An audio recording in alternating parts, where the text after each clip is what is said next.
A man getting bit by an alligator and he screams. Okay, quiet. Sit down, Sergeant Lee. Ow! No, not an owl. A real scream of pain.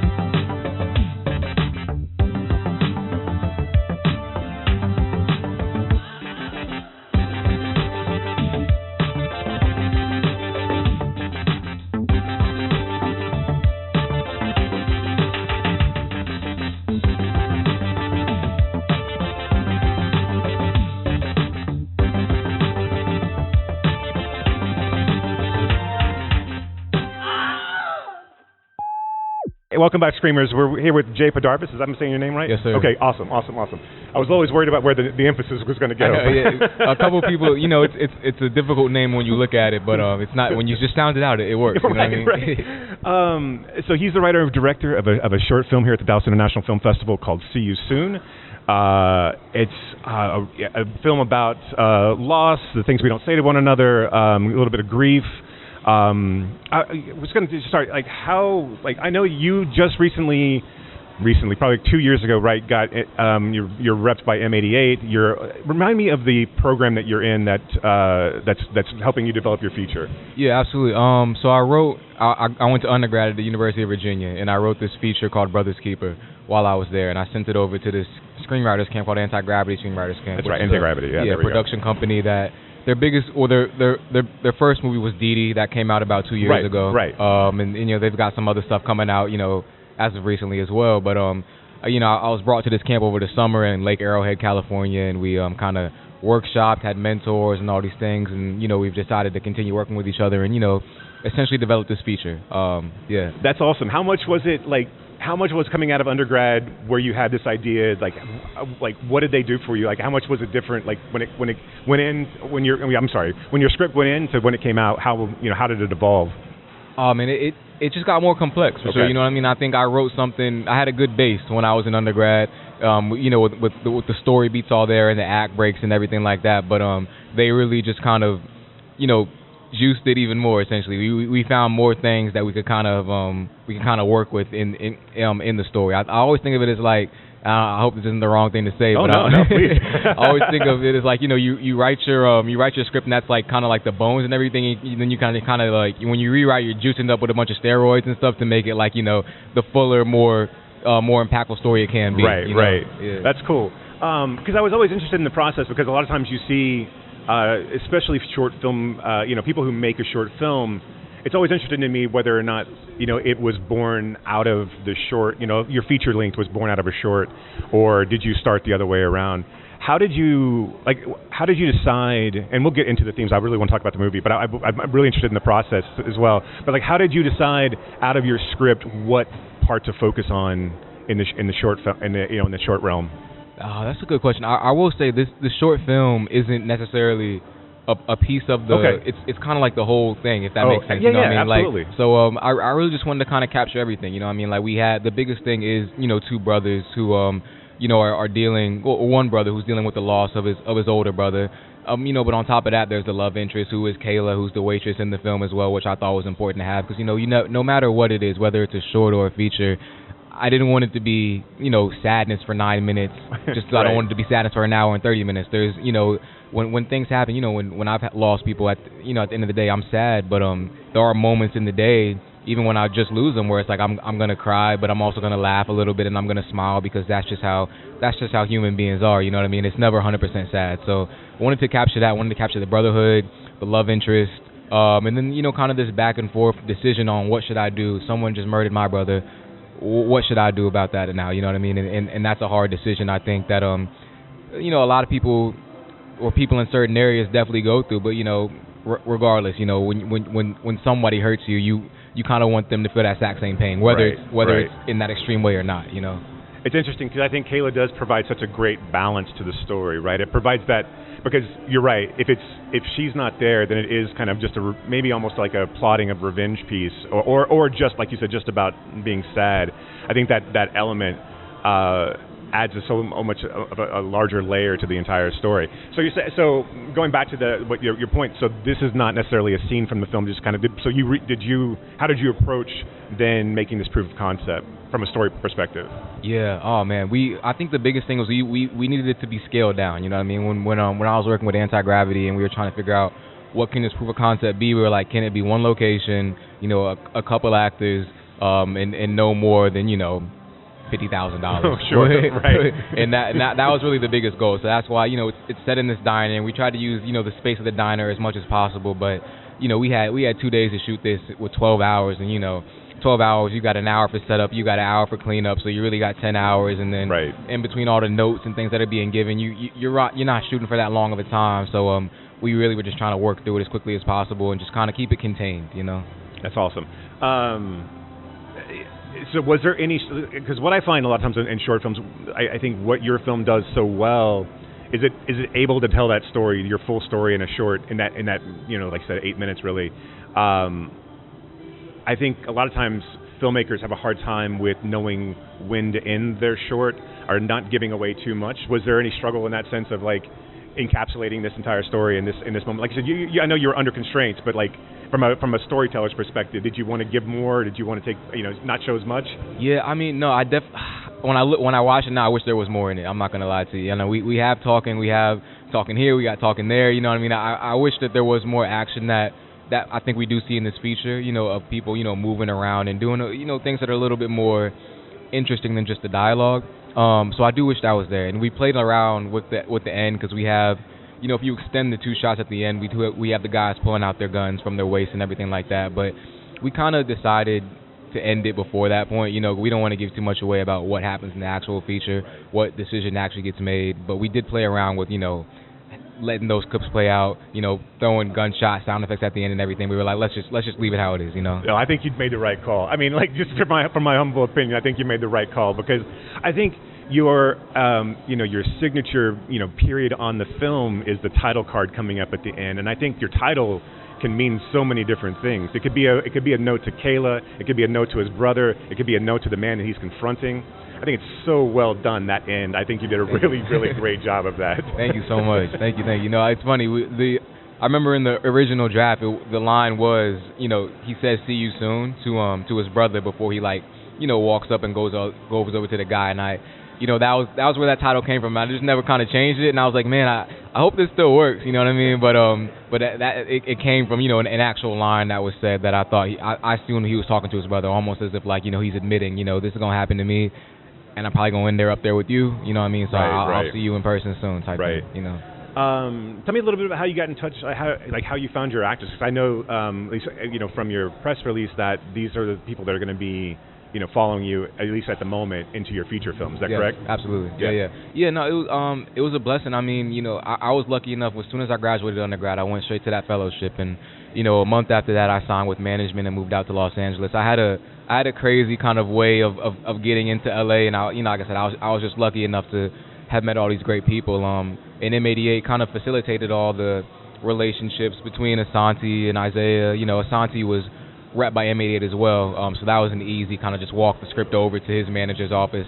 And the second, Isaiah, I guess, manager to manager, you know what I mean? Like we M88 they did a lot. Everything casting wise was all them just kind of getting me in touch with the people that I admire. I've admired Isaiah on Snowfall, when I watched him for 6 years.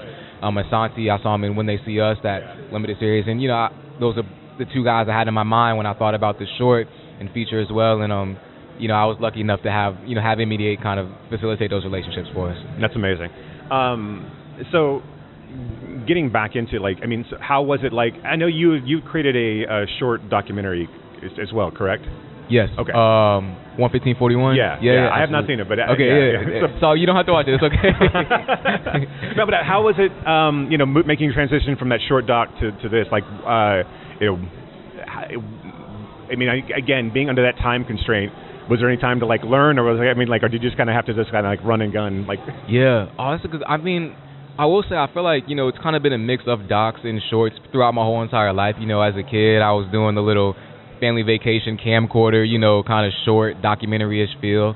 And then, in 2020, I was in high school, senior in high school, and, it was George Floyd, Ahmaud Arbery, Breonna Taylor, all the Black Lives Matter stuff going on in the D.C. area, and I'm from Virginia, right outside D.C. So I was, I kind of really got started by just doing a lot of docs, with my camera, with my phone, and, but I thought it informed all points of storytelling, whether it was, narrative or whatever it was.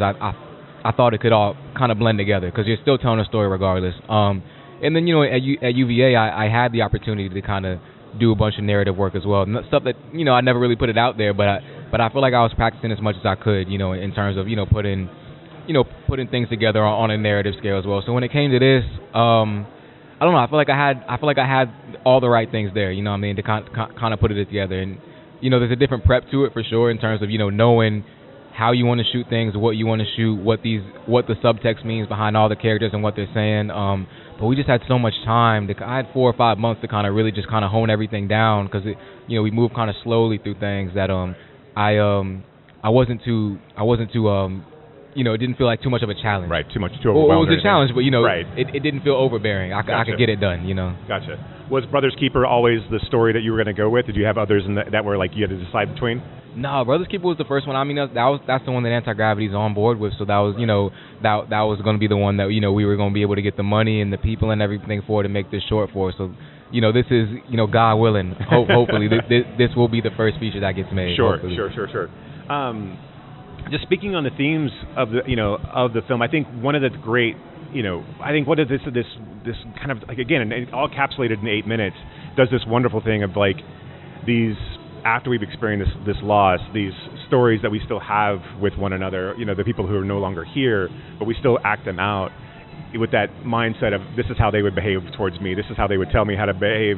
Can you tell us a little bit about the origin of Brothers Keeper as a story, and then obviously just as the encapsulation of See You Soon? Yeah, absolutely. I mean, it's funny. I think I got confronted with grief a lot of times, kind of at the same time in my life by a couple of different things. I remember in high school, I didn't grow up in an area where, like I grew up well, you know what I'm saying? But I grew up around people that had a little bit less than me, and so they got into different things that I would get into. And unfortunately, I've lost some classmates that way in high school, and that was interesting to deal with, as an 18-year-old, kind of, having someone just stripped away from your life like that, someone you just talked to the other day who, ends up, murdered the next day. And then, I remember in college, we had a school shooting, at UVA where we lost 3 football players. I remember I was in that class and I knew all 3 of those guys, and I was lucky enough to not have gone on the trip that they went on that day.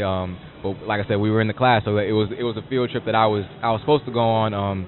Luckily, I didn't. But we lost 3 guys that day, and I just remember kind of, going through that process of being like, man, I just saw everybody last week, and it still feels like they're there.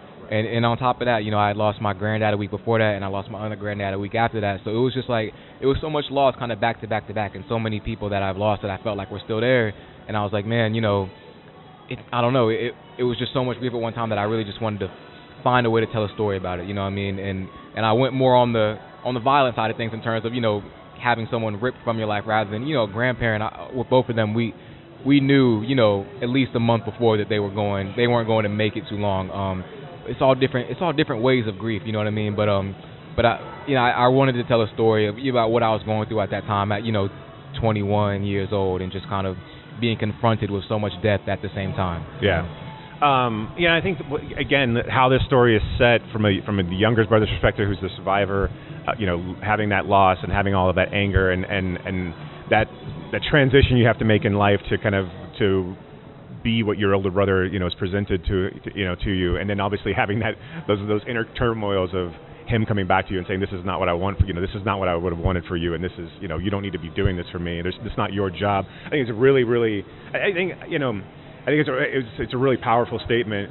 Tell us a little bit about Kayla and like adding that element to the story, because that's the other part. Like you said, we didn't want it to all be all sad, but it is the kind of the I wouldn't say comic relief, but it is the moment of levity in this film where you have some hope in regards to like what the future may hold. Right, absolutely. I always saw Kayla as like, she is really that one person who physically could stop, Amari from going through with this thing. At the end of the day, his brother isn't there. All he has is his words, and it's ambiguous of if it is his brother's words or if this is all in Amari's head. You know what I'm saying? But with Kayla, it was this thing of she is that one physical being that is there that could potentially be another way out and not leading to this this act of violence that could change Amari's life forever. So it was so important to me to have her for that. Also for the fact that she is a big character in the feature as well, and I think she kind of is the same role in the feature where she like you said, she's that breath of fresh air, you know what I'm saying, and she's potentially the reason that he could not go in this direction. She might be the only person in this neighborhood and community that's like, hey, maybe you shouldn't do that. I know your brother just died, and I know you know who did it, but maybe do something else, you know what I'm saying? So she's a big part of it. And that level of confidence that, it's not really confident that he's going to enact revenge, but that's what he wants to do. And then that level of being unsure about oneself when you're talking to, someone who's a potential love interest, I think plays so well in the film, where he's not really sure if he should, what he wants, where she's like the more assured one and about the phone number or the Instagram or give me your phone and all that stuff really plays really well. Yeah. Oh, thank you so much. No, it's funny. I remember my dad came in to watch. We were doing an edit, and he came out to LA to why was he out there? Oh, he was just out there to visit me. You know what I mean? But we happened to be editing at the time, and it was just so funny to watch his reaction to the little date thing of you guys asked number IG, and I'm like, well. Maybe sometimes, maybe more online than in person, but I needed it for the story, you know what I mean? I needed to call back to what his brother told him to do, you know what I mean? So, but it was funny just kind of see this is how you Gen Zers talk to each other, and I'm like, to a certain extent, but I did kind of, I upped it a little bit, you know what I mean, with that line. So, are there any for the short? Are there any aspirations for? I know this is an Oscar qualifying, festival. Are there any? Are you gonna put it up for nomination or shortlisting, or what's the next step for the short? Yeah, well, I know you have to win the award to sure. get it. We didn't win it, so. Okay, I'm sorry. Well, not my bad. No. It's all good. I think the short that won, it looked amazing. So I haven't seen it. I think it's with puppets though. So I do want to see it at some point. But yeah, absolutely. We have another Oscar qualifying festival, Martha's Vineyard, that we're going to in August.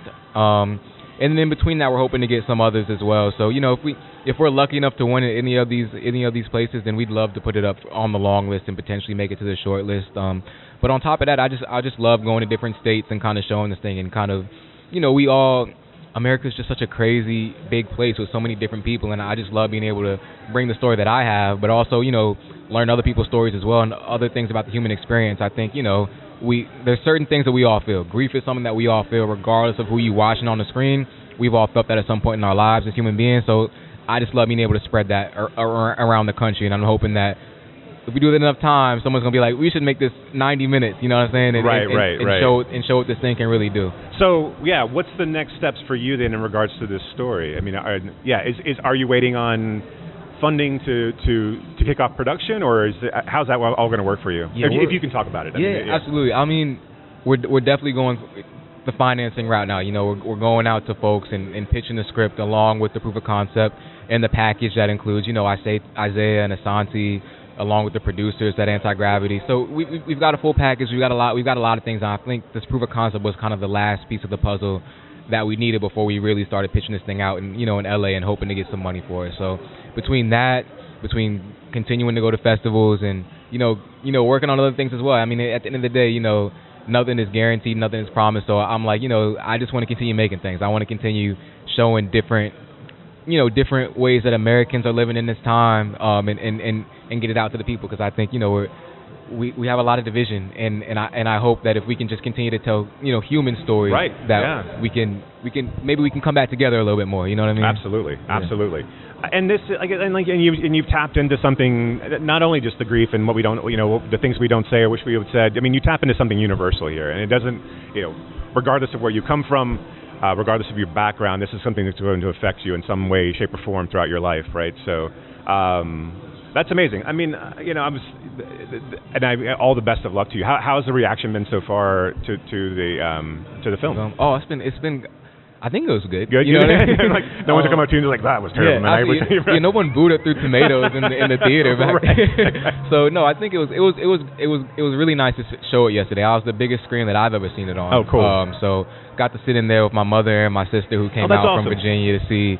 So yeah, it was cool, and had a nice conversation. I was here for like an hour and 30 minutes after, and talked to all the great other filmmakers and all the people in the audience who also watched the film. So the response has been good. You know what I mean? And it's a great first experience to being in Texas. You know what I mean? Like it's great to be here and at this place, and I couldn't be happier with how folks have watched it. Like I said, no one threw tomatoes, so that's all that matters. That's step one, right? Right. Absolutely. Well, it looks amazing. I mean, as far as like the visuals of it, I was immediately struck when it started about how really just like polished and great.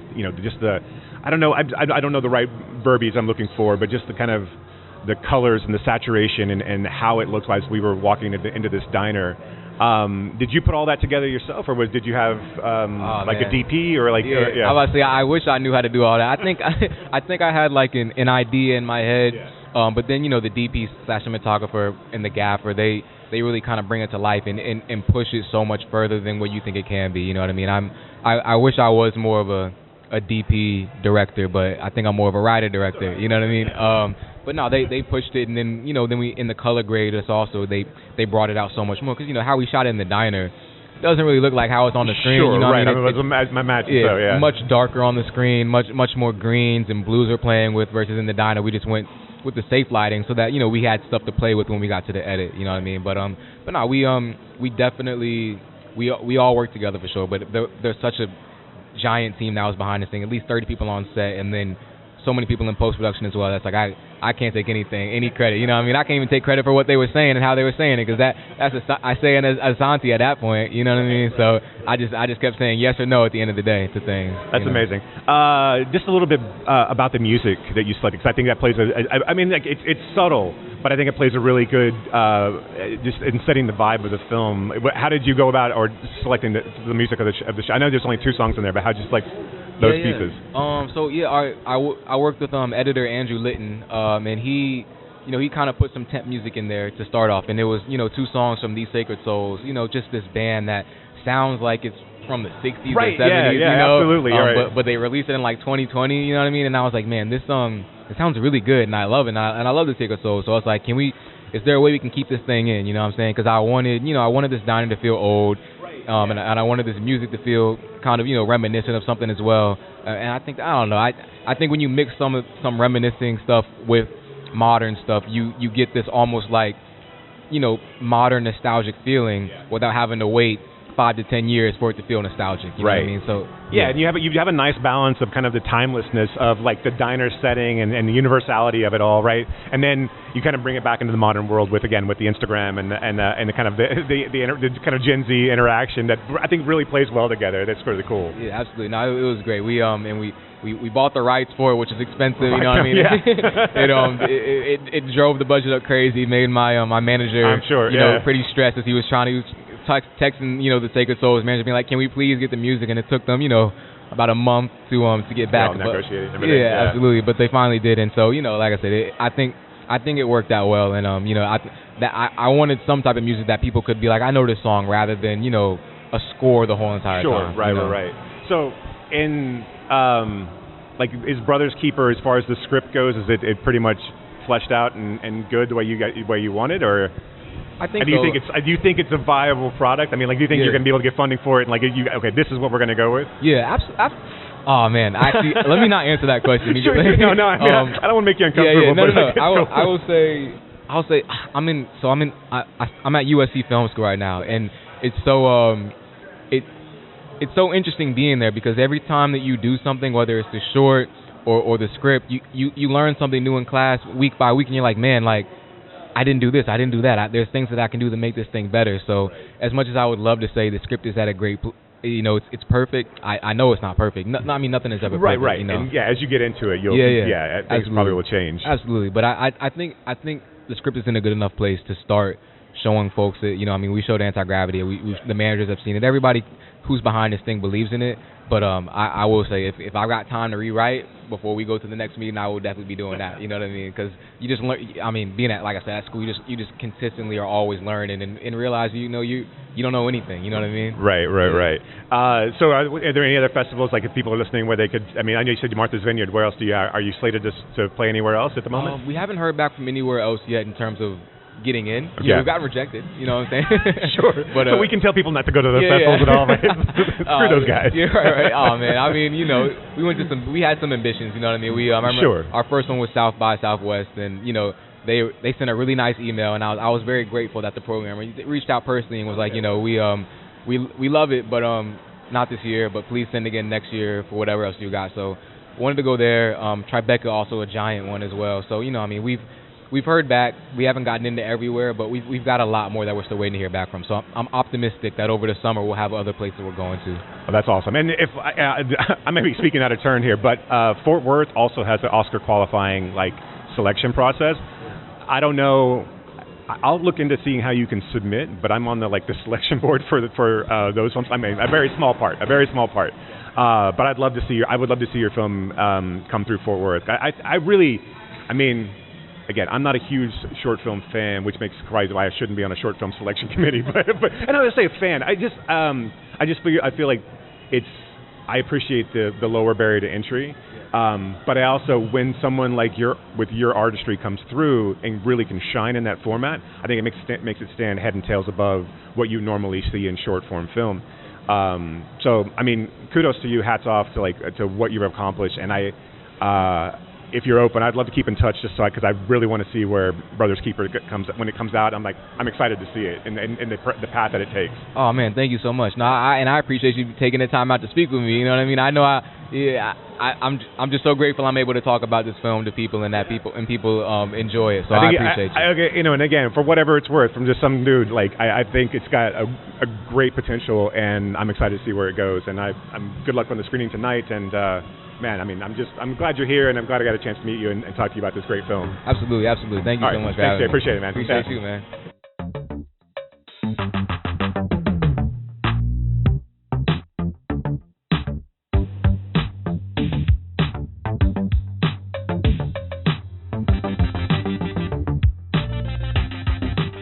You have been listening to Why Does the Wilhelm Scream with your hosts, Brock and Jason. If you like today's episode, do us a favor and rate, review, and subscribe in whatever application you use to consume podcasts these days. You can reach us by visiting whydoesthewilhelmscream.com. If you are in the DFW area, we would love to see you at a Fort Worth Film Club event. You can learn more about those and find a full schedule at fortworthfilmclub.com. And you can learn about my foundation and how we are trying to foster the next generation of film lovers at realhousefoundation.org. That's REEL housefoundation.org. Till next time,